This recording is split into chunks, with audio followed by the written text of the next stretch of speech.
Hello guys, welcome back to my channel সুষমলি চ্যানেলে সবাইকে স্বাগত। আশা করছি সবাই ভালো আছো। তো আমিও ভালো আছি। দেখতেই পাচ্ছ সকাল সকাল কিন্তু একদম সকালের কাছে চলে গেছিলাম দোকানে, কারণ এই বাজারটুকু নিয়ে আসতে একটা বিস্কুটের প্যাকেট, দুধের প্যাকেট আর দুটো ঝিঙে নিয়ে এসেছি, কারণ চিংড়ি মাছ দিয়ে করব।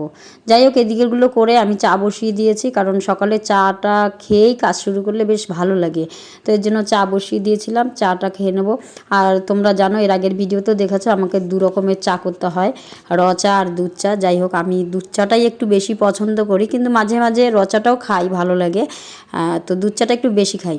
যাই হোক, তারপরে কিন্তু আমি ওদিকে ভাত বসিয়ে দিয়ে সবজিগুলো কাটতে শুরু করে দিয়েছি।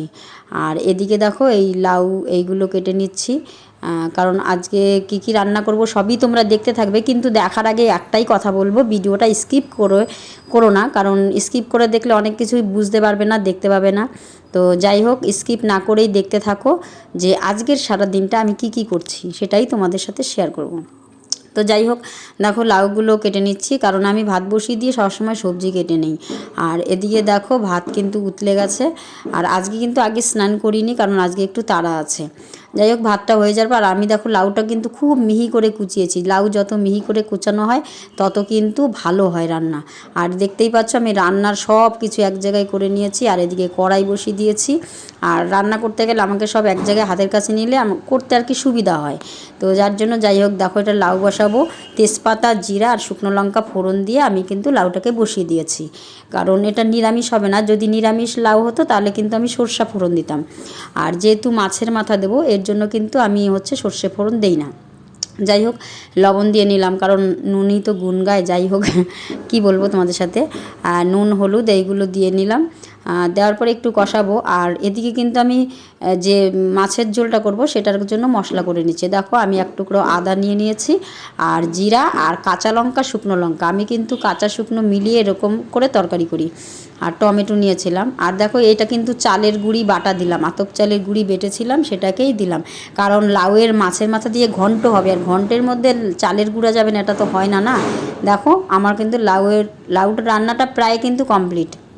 যাই হোক, লাউটা তুলে দিয়ে আমি আবার কড়াই বসিয়ে দিয়েছি, কারণ মাছটা রান্না করতে হবে। কী মাছ সেটাই দেখো তোমরা। আবার কিন্তু আমি জিরা ফোড়ন দিয়েছি। আর এবারে কিন্তু অন্য কিছু দিলাম না, আলু দিয়ে দিলাম, কারণ আলুটাকে কিন্তু আমাকে লাল লাল করে পুরো ভাজতে হবে। দিয়ে দিলাম তার জন্য নুন, তাহলে আলুটাকে একটু ভালো সিদ্ধ হবে। আর হলুদ দিলাম, একটু ভালো করে ভেজে। দেখো, আমি লাউটা নামিয়েছিলাম, সেটাই দেখালাম তোমাদেরকে। আর দেখো, আলুগুলো আমার একদম লাল লাল করে ভাজা হচ্ছে, কারণ যত ভাজা ভালো হবে ততই ভালো হবে।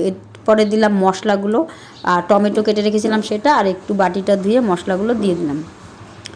তো মশলাগুলো দিয়ে এই মশলাটাকে কিন্তু খুব ভালো করে কষা। দেখো, তেল ছেড়ে দিয়েছে। আর তেল ছেড়ে দিয়েছে, এই মুহূর্তে আমি সবজিগুলো দিয়ে দেবো। এই দেখো, ঝিঙা কেটে রেখেছিলাম, সেই ঝিঙাগুলো দিয়ে দিলাম। কে কী বলো জানি না, আমরা ঝিঙা বলি। আর তরকারিটা প্রায় হয়ে গেছে। চিংড়ি মাছগুলো কিন্তু আমি আগেই দিয়ে দিয়েছি, ছোট ছোট চিংড়ি। আর একটু গরম মশলা দিয়ে দিলাম এর মধ্যে। তো দেখো, বেশি ঝোলও না, এটা কিন্তু নামানোর পরে আস্তে আস্তে শুকনো শুকনো হয়ে যাবে। দেখো, চিংড়ি মাছগুলো ছোট ছোট, তাই দেখা যাচ্ছে না। যাই হোক, তো মাছের ঝোল দেখো আমার কমপ্লিট একদম, চিংড়ি মাছ দিয়ে, ঝিঙা দিয়ে, আলু দিয়ে তরকারি।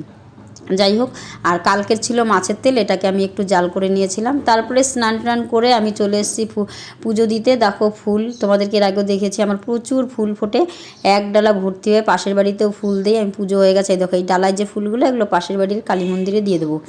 যাই হোক, আর এত ফুল ফোটে, মন ভরে যায় পুজো দিতে।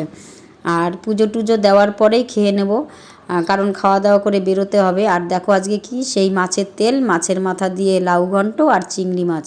তো যাই হোক, তারপরে আমি রেডি হয়ে গেছি। রেডি হয়ে একটু বেরোবো বলতে আমাকে একটু এসডিও অফিসে যেতে হবে।